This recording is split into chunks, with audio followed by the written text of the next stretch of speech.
Welcome to the DLLS Rangers Weekly Podcast, now part of the All City Network. Hit the subscribe button for YouTube and also become a DLLS diehard at www.alldlls.com. Now here's Jeff and John. Welcome to the DLLS Rangers Weekly Podcast. This is episode number 26, and today, Texas Rangers outfielder Dustin Harris is going to join us in just a little bit. But first, we're going to talk about big league stuff. And don't forget, this is sponsored by the Round Rock Express, the AAA affiliate of the Texas Rangers, who take care of us. Is there anything humongous going on down there right now? Or they're on the road, and we'll get to that in the AAA. In the bus leagues. Yeah, but again, this is their 25th anniversary special. So, go to MLB.com/round-rock. They're going to have some pretty cool giveaways this year. They had Roger Clemens throw out a first pitch last. Yeah, I saw that. Dan. So they've got some pretty cool stuff going on, and of course, I'd imagine there'll be some appearances at some point by Nolan Ryan. There always seem to be. So, and again, they're just good people. They have no control over their roster.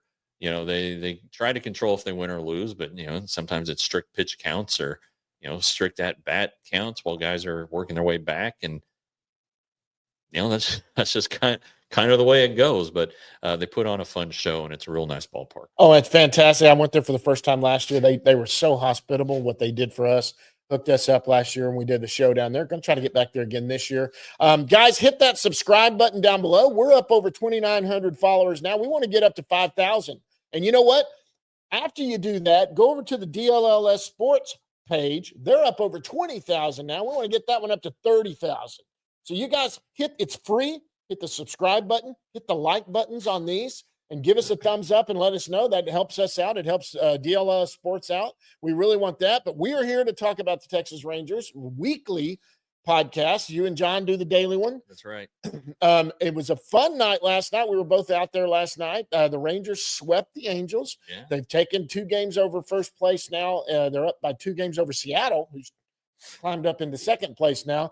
Big series this weekend. Oh, yeah. I heard the Dodgers are coming to town. Is that who it is? Yeah, I heard something about that. And we'll, and when we get Dustin on here, we'll talk about, we got some fun stuff to talk to him about. You just said something about Round Rock, though, and how they cannot control innings and all that. I was talking to Jacob Latz, who got moved up yesterday, and he was talking about strict pitch counts. And he was like, I went 1 2/3. I wanted to get that third out, but I was at 44 pitches, and they said, no, we're going to pull you. And he's like, can't you at least let me get one more guy to see? But no, I said, you know what, though, when you're valuable, they don't care.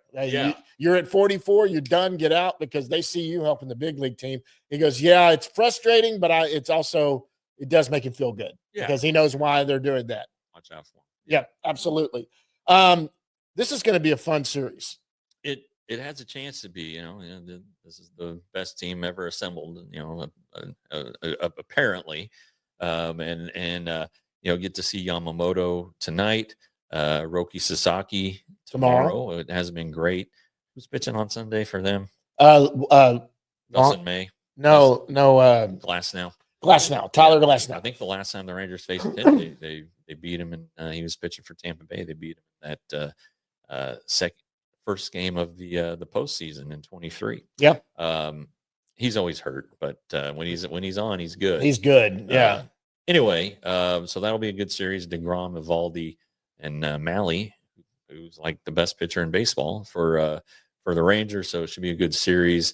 And they, if you believe in momentum, they have some. They just swept the Angels, who were playing okay coming in. Better than expected. Offense is still working on it. I thought last night was better. Had 9 or 10 hits in there. Yeah. Strung some stuff together.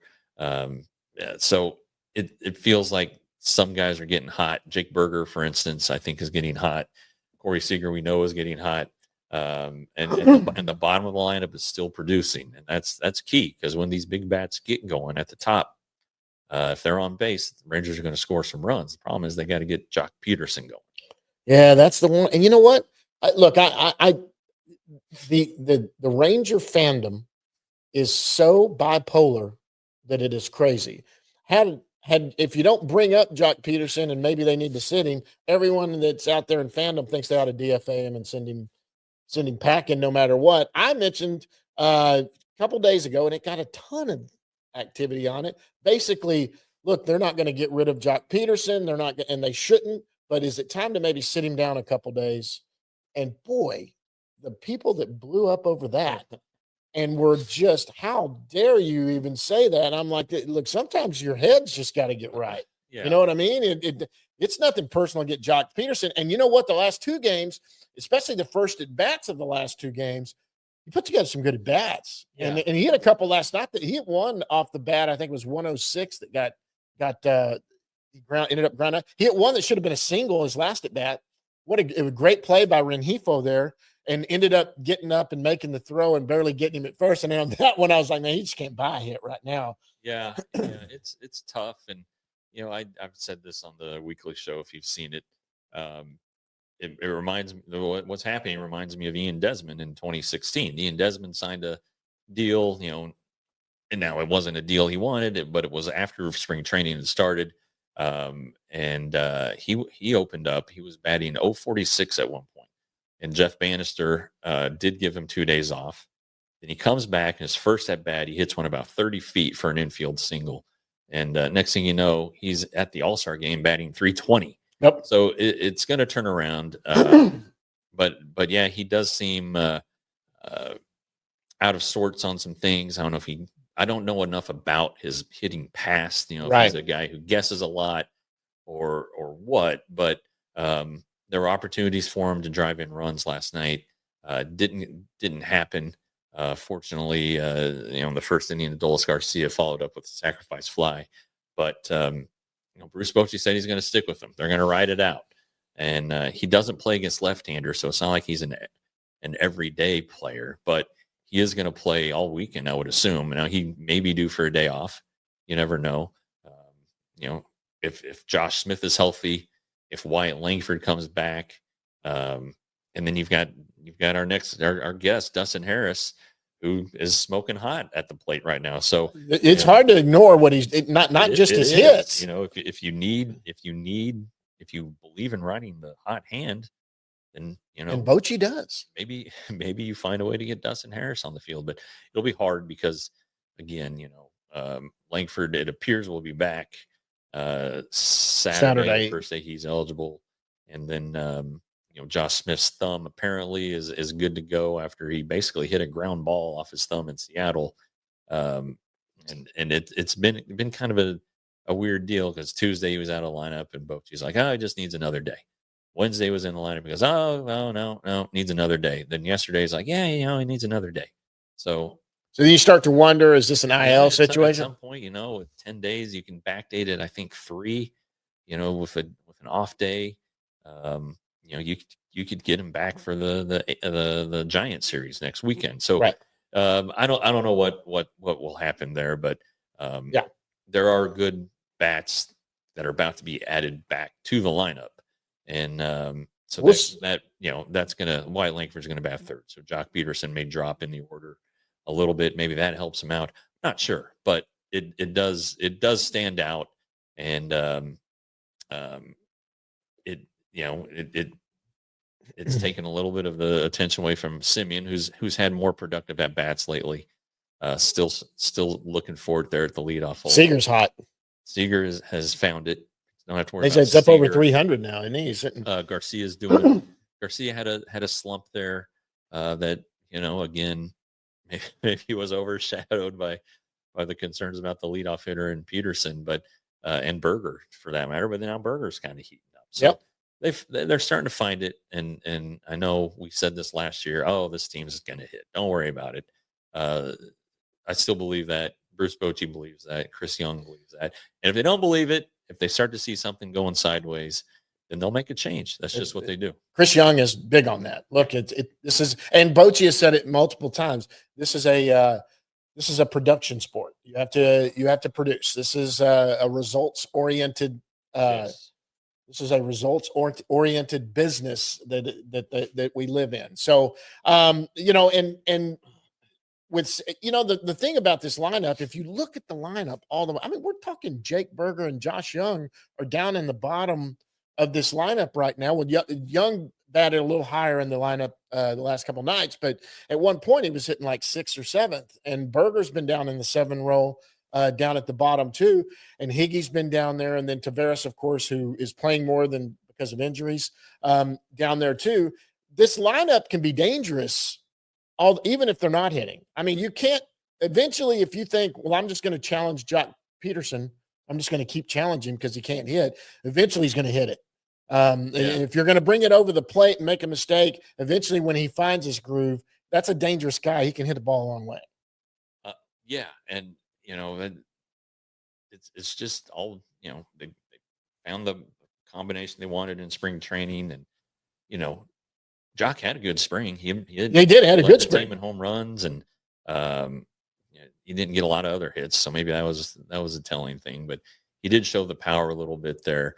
But yeah, you just bank like Bruce Bochy says. You look at the track record, the back of the baseball card, and you believe that it's going to happen. And I tell you he what, was a big addition. The Rangers wanted to upgrade their offense, wanted guys who could hit fastballs, guys who are good against right-handed hitters, and Jock Peterson did those things, has done those things throughout his career. He's just not doing it right now.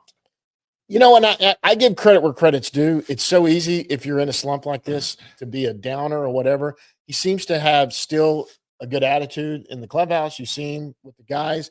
And what I take from that isn't a guy that doesn't care, more of a guy that just knows, hey, you know what?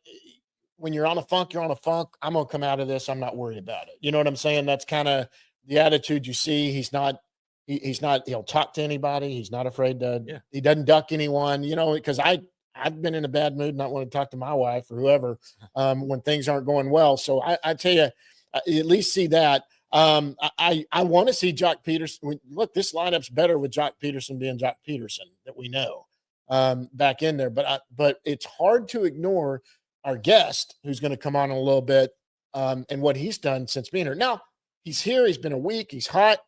He's going. But, hey, this isn't just we brought up Dustin to fill a spot, and we're going to ride him because he's a hot hand. He had a good spring. He did. And boy, he's running good too. Well, he's always run well. It's the most surprising thing about him. It's kind of like I'm not comparing Dustin Harris to Shohei Ohtani, but I remember when Ohtani was first coming up, I was stunned by how fast he was. He's very fast. Dustin Harris is not as fast as Ohtani, but he's damn fast, and it'll surprise you. He'll steal bases. You go look at his minor league stats, talking 20, 30 stolen bases a season. I mean, this guy can move. He knows how to run. That's why they moved him to the outfield from first base. He's so athletic that they feel like you're kind of wasting an athlete at first base. But that's another way you can stay if you can play first base. Yep. And that's you're looking at a decision on Saturday, which is tomorrow, and Wyatt Langford is going to come off the injured list. Who do you send down? Well, if Josh Smith is okay, and his thumb's okay, then I think you send down Duran. If it's not okay, and you need somebody who can be a backup infielder, well, then you probably have to send Harris down as fair as it may not be. You gotta have protection at the shortstop position. If one of your guys, Josh Smith, that you rely on to play everywhere, can't play at all. So and believe it or not, Ornelas probably comes back. Oh no, I just think they'd go ahead and write it out with. It's Duran. Duran can play shortstop. Yeah. Well, anyway, there are a lot of things. I'm talking about if Smith had to go on. If Smith had to go on the injured list, Duran would stay because he can play shortstop, and then you could just swap out. And he's not going to start at shortstop. He's your backup shortstop. Right. I mean, he's going to be on the field somewhere. Right. Probably prevents him from being the DH in case you do need your shortstop. Right. Say, or your second baseman or your third baseman in the third inning, but we'll see how it goes. Jake Berger can play third base if something happens. Sure.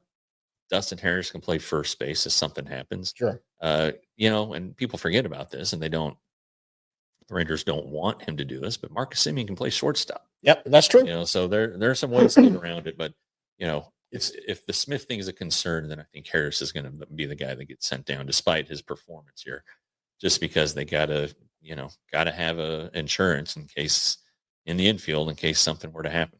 Well, and Tuesday night when Kikuchi was pitching, Duran came up. I couldn't look at Duran yesterday. I felt bad. Duran came up. He was over by the dugout where I was sitting at, and he was just right here talking to somebody. And he said, "Hey," he said hi, and I kind of dapped him. And I said, "All right, I'm rubbing 3 hits on you right here." And he goes, "Yes. And if I do, I'm coming to find you every time." And he goes 0 for 4. And so I just avoided his eyes when I got there last night.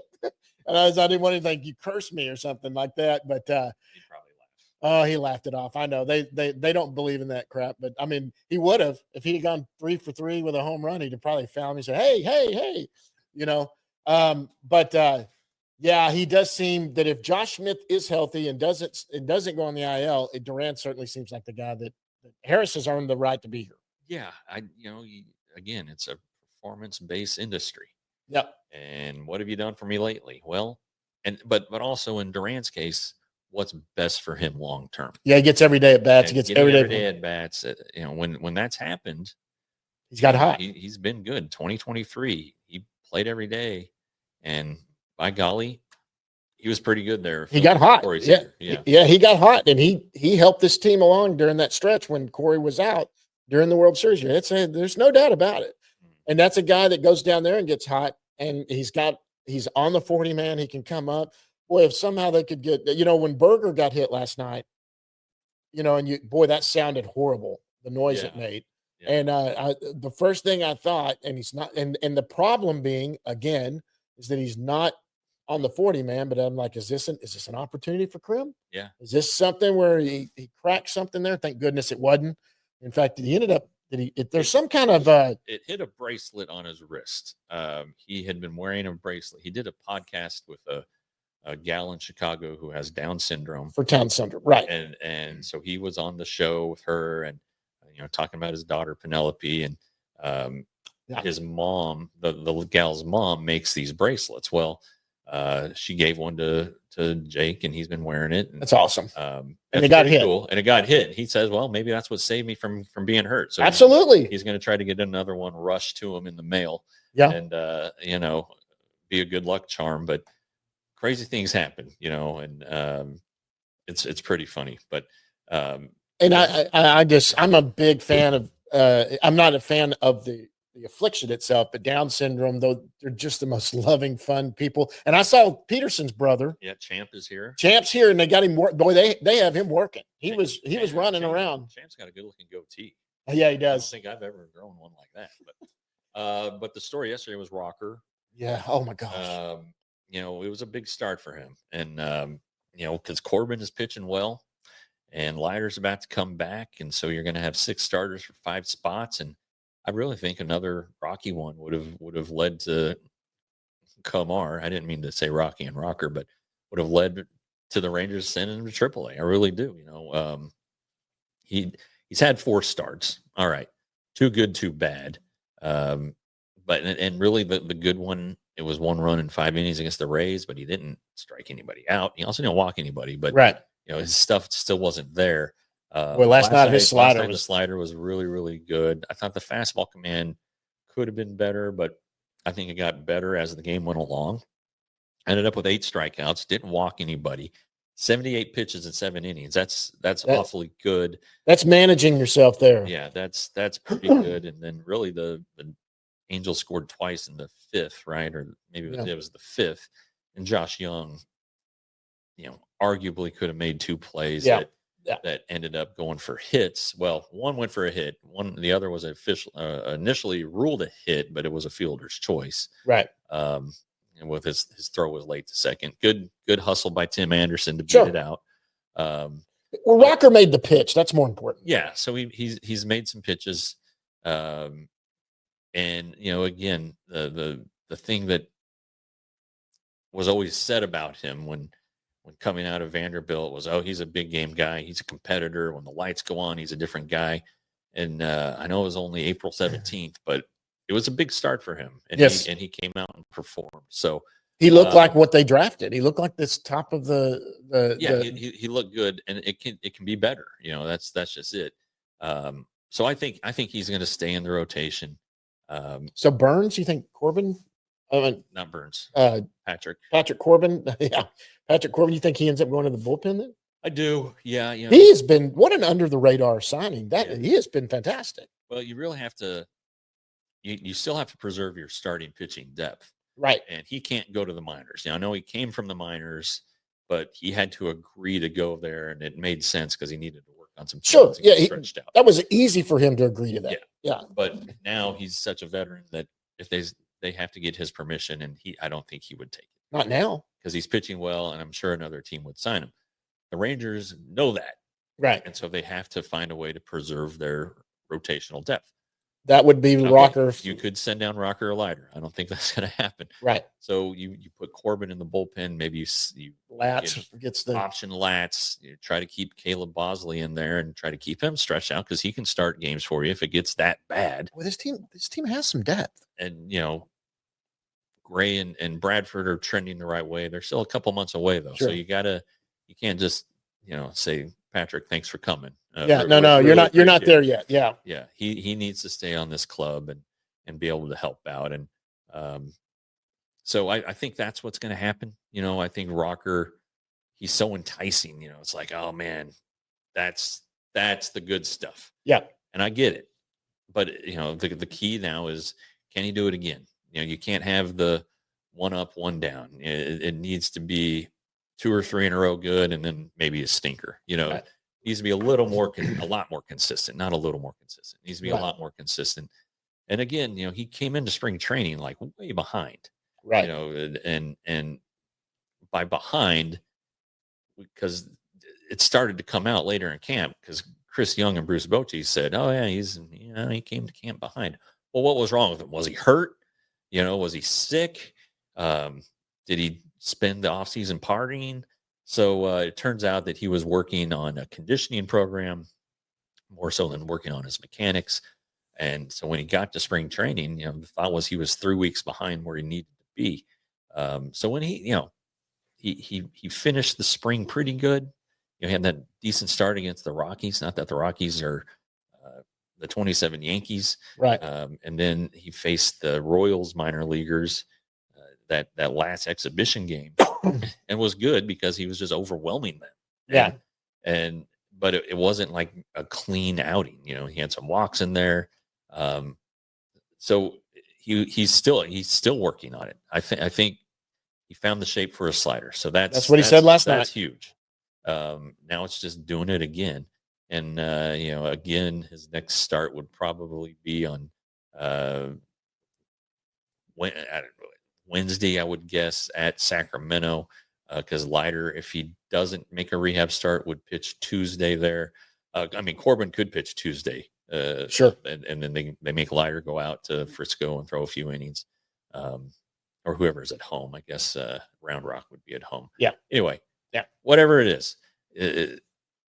Something is going to have to give here in the next week. Well, they have to, because Leiter is going back to the big leagues, period. He's coming. Oh, yeah. One way or the other, he will be back in this rotation, and deservedly so. Yeah. Which is going to be wild with that 5th spot. And it just, oh, man. Look, the one thing that's held this team together right now is the pitching. Yeah. In the bullpen, give me a break, guys.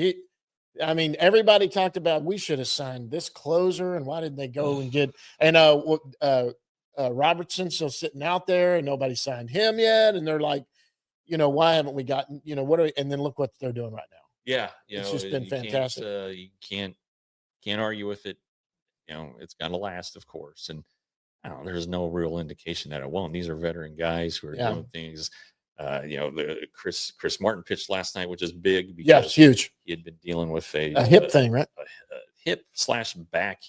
I know Boach called it back or hip, but when I talked to Chris afterward, he said it's more of a back thing that he's dealt with 1,000 times before. Yeah. So, he's old, and he admits that it's not easy getting old, but he knows how to deal with it. And he was great. He went out there and was great. And then Robert Garcia, first career save. Yeah.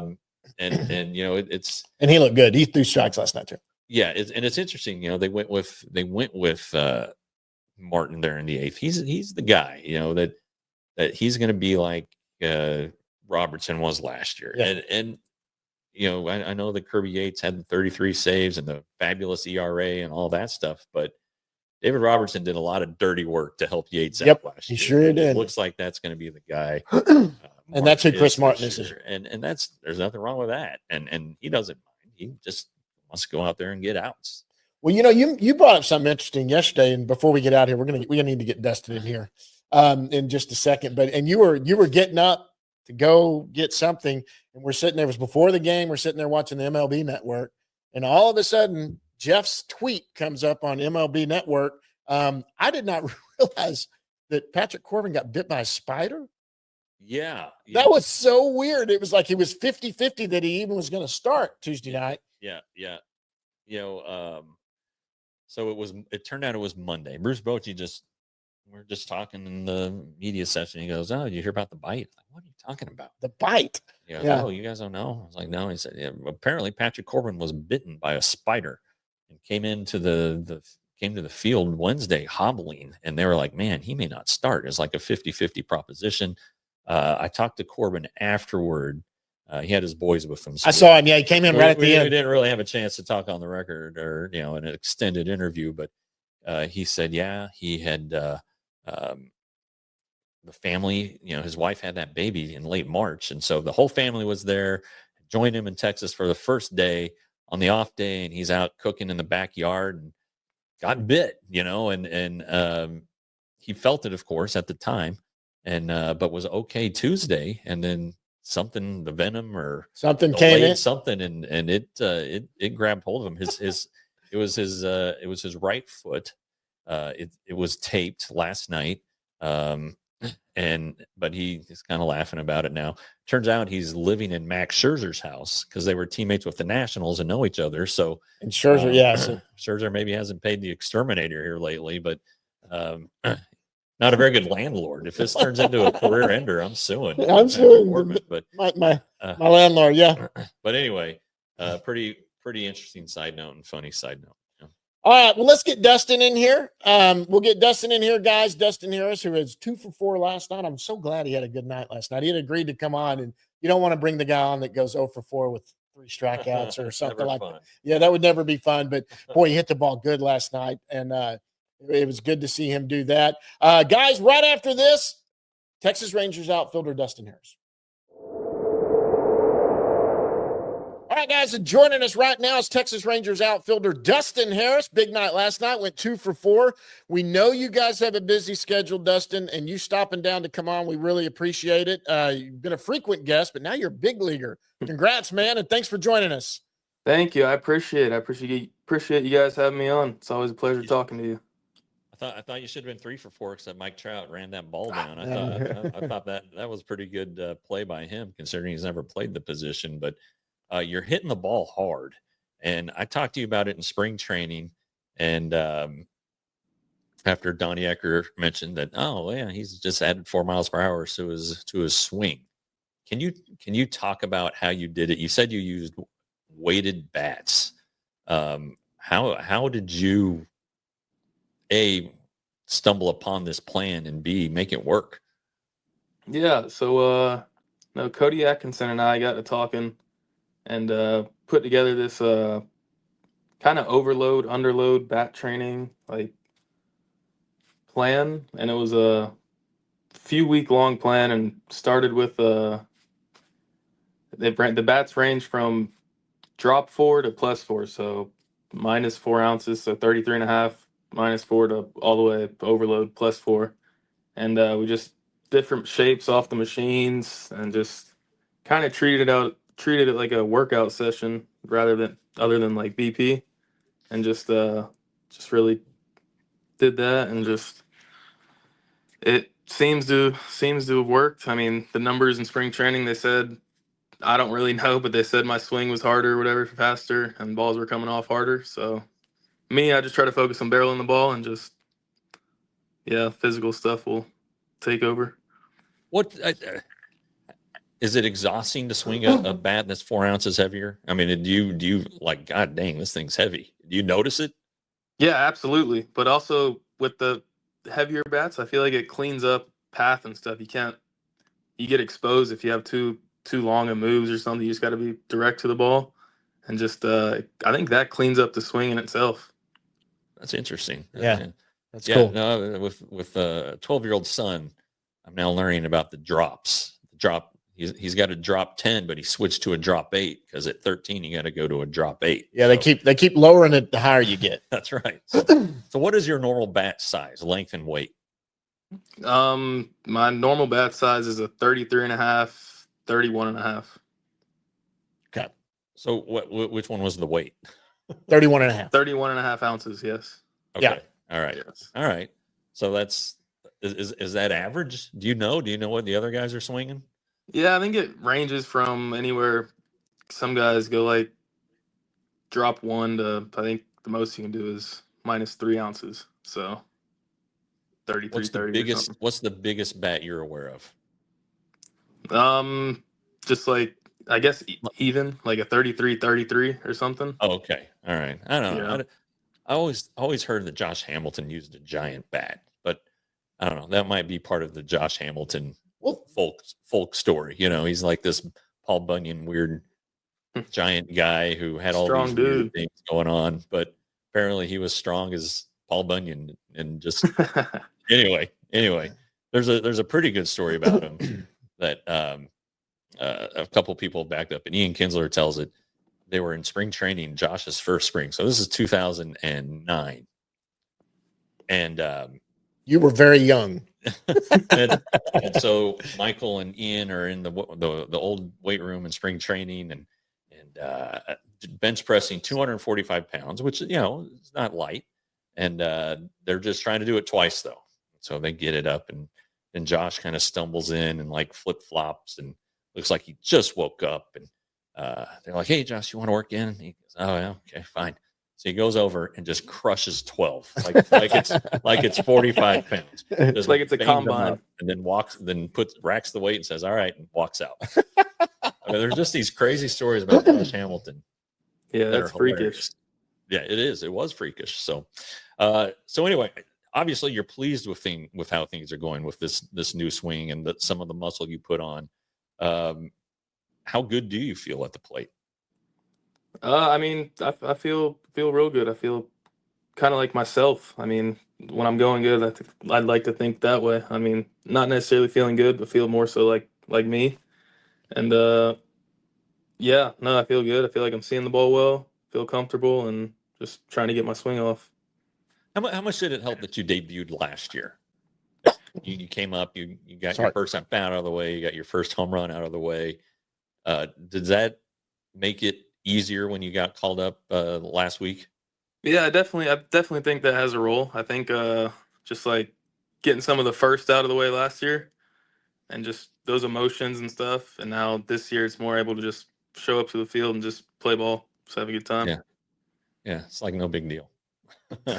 It's a big deal. It's huge. So you've been playing left field, but we saw you in center last year when we went down to Round Rock, and then I saw you yesterday playing first base. Is it like riding a bike? Just, you know, your old position, or there are some new things that you got to learn? Just, I guess, to stay ready in case you're needed.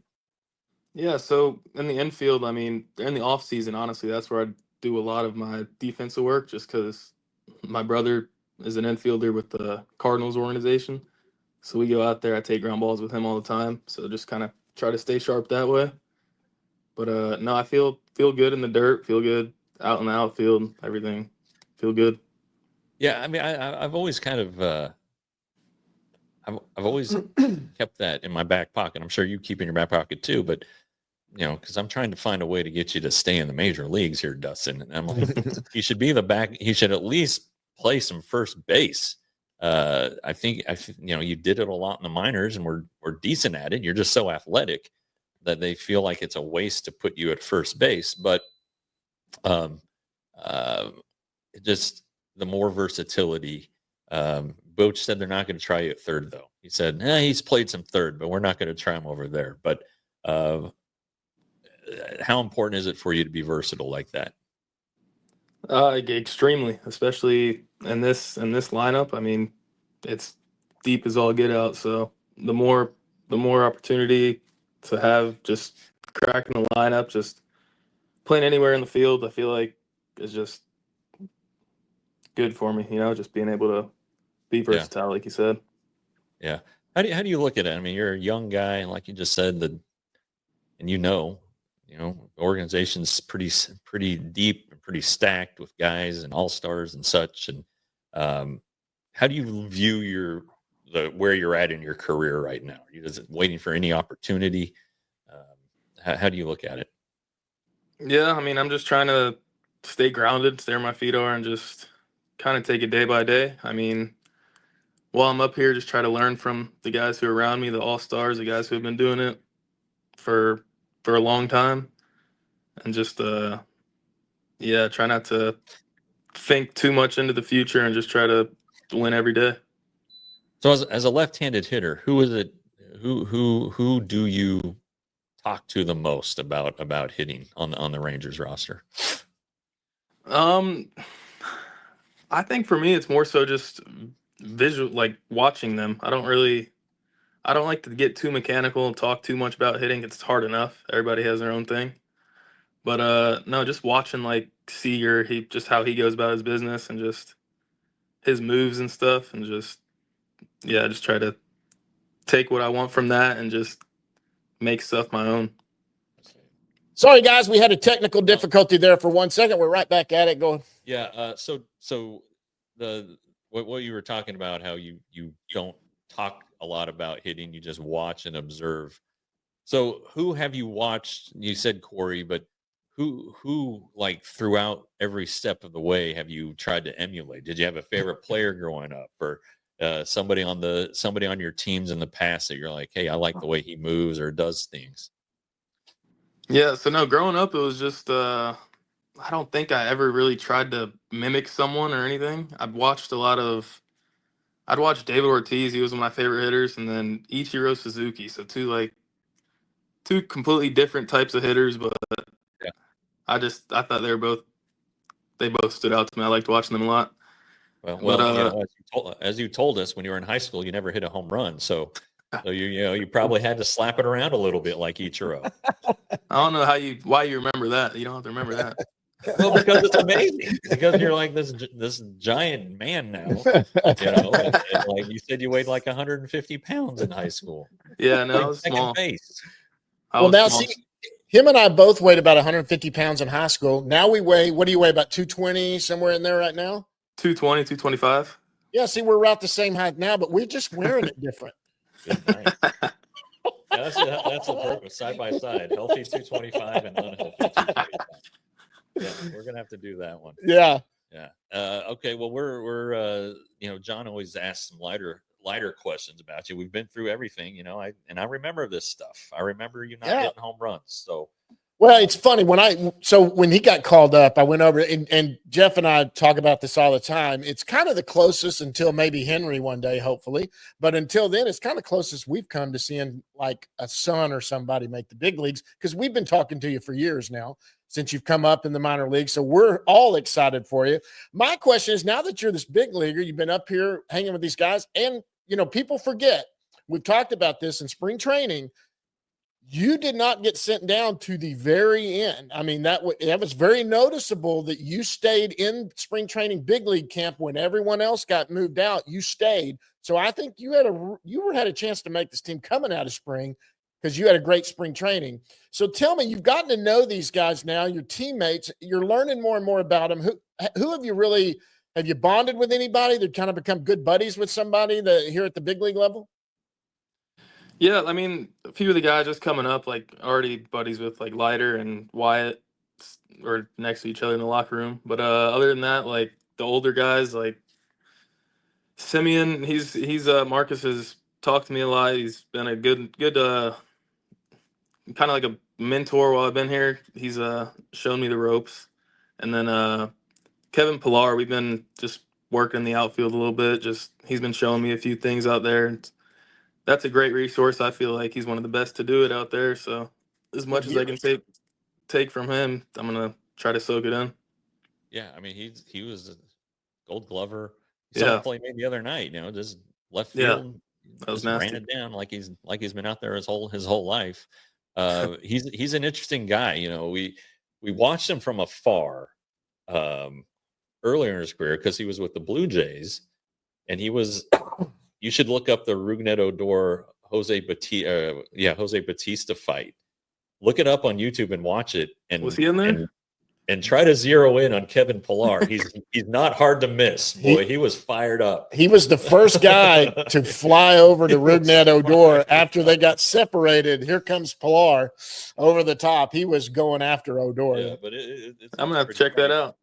But he's always been like a fiery kind of guy. But getting to know him here a little bit, he's down to earth. Such a nice guy. Talk your ear off and talk about the llamas that he owns and all this stuff. Yeah. So that's pretty cool. That's good to hear that the veterans are taking care of the young guy. That's the way it's supposed to be. Yep. That's the way it's supposed to be. Now, does Marcus and them, like, or Corey, have they ever like worked with you on hitting at all? Or they give you any tips while you're hitting or anything or do they? That's not their deal. They don't say anything or. No, not necessarily. We just so far I've just kind of worked with the hitting coaches and just kind of gone about it that way. Gotcha. So let me ask about this now. Now, is there anybody who since they were at the big league level, an established big leaguer, that's become now that you've gotten to know him? Wow, that guy's funny. That's a pretty funny guy. That's one of the funniest guys, and you didn't really know him well because you didn't hang with him as long. Now, as a big leaguer, you're seeing, God, that guy's got a good sense of humor. I think Higgy's got some good just some stuff he says and jokes. He's real funny character. He's a good guy. Yeah, he kills it on the guitar too. Have you heard that yet? I've heard about it. I haven't heard him play it. So he brought it in and played. Yeah. Well, speaking of that, is there some hidden talent that you have that we don't know about? Hickey plays guitar. Do you karaoke or sing some fun karaoke songs? Or you will not see me on the mic. I will not get up there. I don't think I have any great. I mean, I can juggle, but other than that, I don't have any. How many can you juggle at a time? What's the most you've done? 4. 4. You got to show me how to do 4. I can do 2 and 3, but 4, I'm just screwed. I'm telling you, Do you do it in both hands at the same time, or is there a technique? I just use 2 balls in each hand and juggle 2 in one hand and 2 in the other. And yeah. Yeah, that's really the only way to do it. And see, I can juggle too, and I used to be a lot better at it. So see, we started out at 150. Now we're both around 220, and we both juggle. I mean, we're the same guy. Same. I hit a ball 400 inches, and he can hit it about 420 feet. So, do what now? Keep talking. Hey, you got any hobbies or anything that you do outside of here? We talked about this before, but like, I mean, we talked about you gaming or anything like that, but your off days. What is the things that you're doing now at the big league level? It might be different. No, I like to try and golf whenever I can. Game's not great, but I have fun out there. Does that mess with your swing at all? Playing golf? Do you play left-handed? I play right-handed. No kidding. I do everything else right-handed. Yeah. You throw right-handed and catch. That's amazing. I didn't even think about that. Golf right-handed. Okay. Yeah, I used to switch. I've kind of heard people who do that though. Right. Yeah, Phil Mickelson does everything right-handed. Yeah, I've heard about that too. Yeah. Okay, now here's one. So this is what I want to know. We see you guys. You go back at the big league level. These guys will disappear and they come back eating some kind of food or doing whatever. Tell us about the food setup there. Now, there's like a full kitchen? You go back, you just tell them what you want, or is it like a buffet? What do you guys have? We have a buffet up in the. It's not a very good one. Not a good one either. But you guys, is there something like a chef? And you tell them what you. This is big league stuff now. We're not in the minor leagues where there's just a spread. Here, you kind of go back. Do you tell them what you need? Yeah. I mean, there's a kitchen staff. The cooks are phenomenal, but they have a little buffet out there every day, and then you can get some. You can tell them there's a menu. You can tell them what you want, but I don't do that. I just take whatever's on the buffet. That stuff, it's good. Whatever's out there. What's a typical pregame meal at AAA? There's like Chipotle. That's a big one. That's probably twice a week. And then just, yeah, kind of like rice, chicken, anything that just mixed up different kind of ways. Okay, so it's not PB&J. No. It's still free. good stuff. Yeah. Yeah. Okay, so what did you have? Okay, so when do you eat? Do you eat when you get there, and then before the game and after the game? Yeah, so I eat like around 1:30, and then I'll eat a little pregame before, like an hour and 20 before the game, hour and 30 before the game. So what for instance did you have yesterday for lunch at 1:30? When I got to the field yesterday, I had rice, chicken, and there was there was like some sliders, and I was like, I'm gonna try one of these, put one of those on the plate. So Did you try another? Was it good? Was it worth seconds? it was very worth seconds, but I didn't have the nerve to go back and lie. Yeah. Well, you guys look, That's you guys eat a lot more calories than I'm allowed to eat, obviously, because you guys are working out and you burn a lot of calories too. So you said you eat right before. Do you eat after the game? Yeah, after the game too. Yeah, Okay. you guys are machines. You just put away so much food. I wish But- my metabolism was like that But, still. but I mean, you guys have to work to maintain your weight. It's not like you're gaining weight during the season. No, and Yeah. it's not all indoors at the 72-degree Globe Life Field. You're going to be on the road in some hot places coming up. Yeah, no, absolutely. All right. Well, you got anything else for him? No, we're just pleased you're doing so well, and Excited. We're both going to be out there tonight, so we'll see you here in a few hours, actually. yeah, I don't consider Okay, you great. a son. You're like a little brother. I'm glad. We're very glad for your success, like John said, and I mean your brother sounds like he's doing good too. So Now, is he older or younger? I have a younger brother who's still playing, and I have two older brothers. Okay, and the younger brother's with the Cardinals. Where is he at? What level? He's in Springfield, kind of. He's having a good start. oh, wow. Double A. All right. Yeah. So you know if things work out, you should go up there and see him. Yeah, Maybe. that'd be all. I haven't seen him play in live or in person in so long. That'd be sweet. Absolutely. If they're in town and you got an off day, you could. I meant to look this up. What is your parents' athletic background? My dad was a stud pitcher. He few-time All-American in college, and then played a couple years in pro ball. But he didn't. He threw about 88 miles per hour. But he still throws me his changeup in the cage, and I want to throw my bat at him every time he throws it because I swing right through it and just get all upset. But That makes him feel good. no, Was your yeah, mom an athlete? no. Okay. No. All right. Yeah, Nah, Dad just landed the hot girl because he was the athlete. sorry, mom. It's all dad's responsibility. Now, He's got to have some good genes, though. Have they been here since you've been up? No, my older brother came. He was here actually yesterday. The day before. Okay. He left this morning. Awesome. Okay. All right. Well, that's awesome. So I guess we'll see you in a little bit, dude. Yeah. Hey, Dustin, thanks so much for joining us. I mean, it's so fun. We're so excited for you. Keep doing what you're doing, and we will see you in a couple hours. Yeah, I mean, great talking to you guys, like always. All right. Hey, guys, we're going to go down in the bus leagues right after this.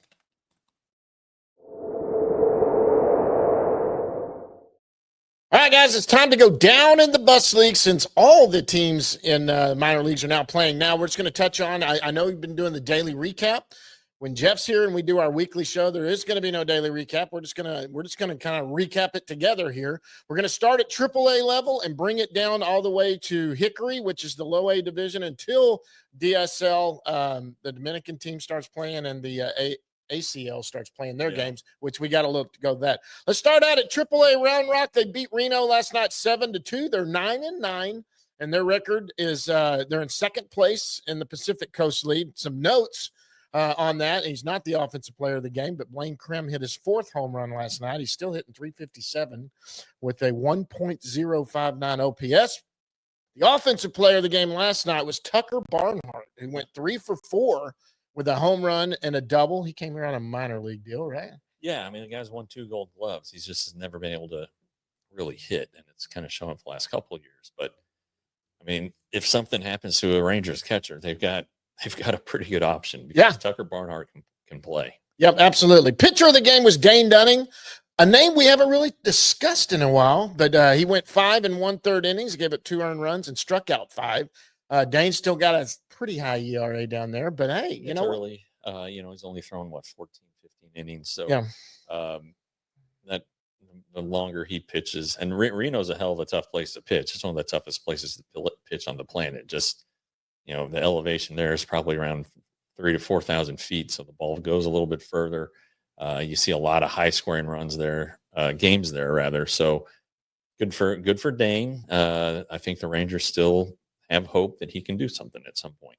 Yeah, sure. The Express are at Reno tonight. They play at 8:05 again, and Garabito's on the mound. That didn't go well last time. So it didn't go well last it time? did not. No, he gave up a bunch of runs in his first. I guess would have been his first appearance down there. His ERA is 13.50 right now. Okay, well, it's one start. So exactly. he did okay at the big league level, though. Well, he served a purpose. Yes, and this is a guy that wasn't even in affiliated baseball in America a couple years ago. He was playing in Mexico, wasn't he, or something? Playing in Well, they found him in Chile in the Pan Am Games. Yeah. So, in 23, while they're going off and winning the World Series, they were also scouting these Pan Am Games.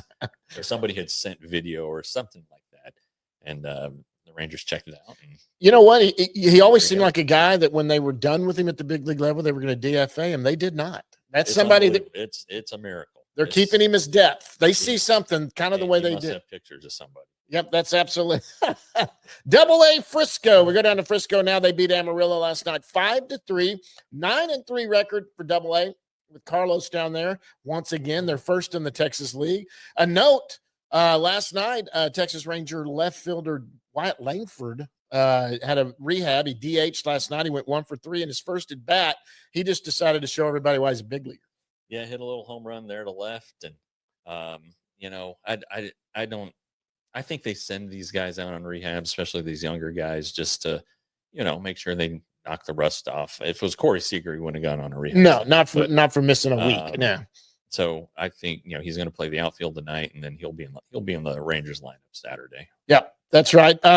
Offensive player of the game, our own Sebastian Walcott. Now, he didn't have a huge night, but he went 1 for 2. But what he really did, he walked another time. He had a double. Hey, he's hitting 256 as a 19-year-old in Double-A, 784 OPS. It's good to see him. He is not like, he kind of had a slow start last year, but he's holding his own right now. He really started slowly last year. Yeah. I think the encouraging thing about him is the 7 walks. Yep. In 11 games. I mean, he's going to strike out a lot still, but he's averaged about 1K a game. So that's encouraging. Cam Colley, who didn't have a great year last year, it's really he's off to a pretty nice start. One player of the week, didn't he? Or he was up for it, or I'm not sure. Maybe within the organization. I don't have that answer. But let's go to the pick. The fact is that he's doing well, and Osuna, who started off pretty slowly, is starting to come up. He had a good night last night too. Osuna had a couple of hits, but I went with Sebastian just because a walk with 1 and 2, 1 for 2 at the plate. That's somebody that's seeing the ball good there. Pitcher of the game was our own Josh Stevens. He pitched 5 innings. He had 1 earned run and 3 Ks. He has not fared as well all season, but last night only give up 1 earned run. That was good for him. He's definitely highly regarded in the organization. Yeah, he is, and there were a lot of he drew a lot of attention in spring training because he was throwing all of his pitches for strikes and really kind of overwhelming the minor league hitters. But it's spring training, so right. That's why they always say, well, give it a minute. Yep. Hey, the Frisco host Amarillo tonight at 7:05. Ben Anderson's going to be on the mound for Frisco Rough Riders, but now let's go down to Hub City. There's a couple different things happening down there. First of all, Hub City Spartanburgers, this is their first week, and they opened their new stadium. Yeah. The other night, they lost. By the way, they lost to Bowling Green. First loss last night, 6-5. They're 7-5. They're in first place in South Atlantic League in their division. Yeah. So they've started out well. But if you're going to do some notes there, you got to talk first of all, it was their first loss in their new stadium. We got to talk about Malcolm Moore. Yeah, that's a bummer. He broke his finger on a foul tip, and he's probably going to miss. It doesn't look like he's going to have surgery immediately. That's the initial thought. 4 to 6 weeks to heal it, and probably another 2 to 4 weeks to get him back. So, he'll be back in, if I'm doing the math, at some point in June or July. Missing some at bats, but he'll probably go to the fall league, would be my guess, to make up for those. Yeah. And he had looked really good. The opening night there at the ballpark. Chris Young was there. Fifth Third Park. I think Fifth Third's a bank. It's a bank. Yeah. So Anyway. I looked it up. I was like, what in the world? But there is a Fifth Third Bank in Spartansburg, and I have to associate that with it. Yeah, Chris Young was there. He said that the ball flies out to left field and that it's a graveyard. It flies out to right field and is a graveyard to left. So he said, don't look for the right-handed hitters to have a ton of luck getting the ball out of the ballpark. Don't worry about it if they don't. If they don't, okay. There's a photo on their website, and I'm looking at it right now. If you look at the dimensions, left field looks a little funky. Okay. So anyway, but yeah, so that sucks. But there'll be opportunity for other guys to step in there, and Malcolm had impressed his boss with a long home run. So at least he hits the injured list with a favorable impression. And, yeah, Dylan Dreiling's done pretty well there. He also homered in that game, I think. He did. Spartanburgers host Bowling Green tonight again. How these minor leaguers play, they stay with the team from Tuesday till Sunday. Then they travel on Monday. So they're hosting all week long. And David Davalillo is on the mound tonight, who's done well. Yeah, I guess he's their ace. He was their opening day starter, and had a real nice year last year between Hickory and when Hickory was low A, and then I'm sorry, when Hickory was high A, the low A team was down east, and he spent most of the season at down east, but came up at the end. Our guy Paul Benzani from last week's show had a little bit of a hiccup last night, but that's fine. So again, it's still early. These guys are still not working a ton of innings, finding their way. Everything's going to work itself out. Yeah, well, the offensive player of the game, there wasn't much offense, but I went with Keith Jones. He was 1 for 3 last night. He did have a home run and 2 RBIs. Yeah, 2 on homer. Yeah. And then William Bormy from the Dominican Republic. He's a young 20-year-old. He pitched 3 1/3 innings, 0 runs, 2 Ks. And as of 8 innings right now, he's got a 1.13 ERA. Yeah. So out of obviously Paul didn't have a great game, so he wouldn't get pitcher of the game last night. But young Bormy, I guess that's how you say that, came in and did well. Yeah, and he pitched all last season at Down East, and was kind of plagued by a lack of control at times, but that's not surprising for a young kid. Yep, absolutely. Low A Hickory. This is the lowest of them. They play in the Carolina League. They lost to Charleston last night, 6-1. Not any offense hardly there. They're 7-5. They're tied for first. Not really a lot of news or notes to go with it. I'll go with the offensive player of the game was Hector Osorio. He's a 20-year-old Venezuelan who was 2 for 3 with a double and an RBI, the only RBI. Okay, good for Hector. And Dalton Pence. 11th rounder out of North Carolina last year, I believe. Yeah. He pitched 3 innings. He had 0 earned runs, and he struck out 4. Those 11th rounders are always kind of a big pick, and they can be tough signs because, after the second day of the draft, everybody has a chance to gather their thoughts and their scouting reports and who's left, and really target somebody. And they usually get a bigger bonus, like Maxton Martin, right? Who's on that team a couple of years ago as 11th rounder, and they weren't sure they're going to sign him, and he ended up signing. And I never heard about any problems with last year's 4th rounder, but that's some pretty good pitchers there. There's a note I wanted to pass along about Brock Porter, who's been working kind of shorter outings. The Rangers are not making him a reliever. They're getting him back to be able to have a feel for the mound. And they gave him the option. You can start and you can pitch, every 6th day or 7th day, whatever it is, or you can work as a reliever, get into the games and start to get the feel back. And he chose the latter. Good for him. I think it's kind of a mature decision. Sure. The velocity's been better. The control's been better. He's done well.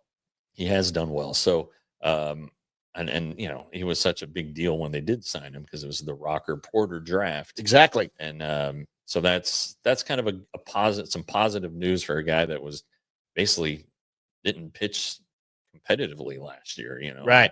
Um, And wasn't necessarily, and he wasn't hurt. right. He wasn't hurt. He was in a funk. It was mechanics and just stuff. I mean, for a while, he just went to Arizona and like lived in the lab, right? Just as he spent a lot. He basically spent the season in Arizona, but I think he got engaged in the off season, and so things are trending the right way for him personally. So maybe, good for him. Always having another mouth to something else to worry about. Absolutely. And you know what? For Brock Porter, do your innings now. I think the goal is hopefully at some point end up in Hub City by the end of the year.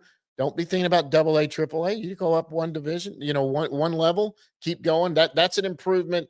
Keep doing what you're doing. But I didn't realize that that's what they did with him. Yeah. I saw he was coming out of the bullpen, but he made the choice so he could get more into games yeah, absolutely. I mean, sitting all week as a starter and especially in the minor leagues, it's not like a normal 5-day rest at most. They go the way they do it. So that's good for Brock. Hickory is in Charleston again tonight.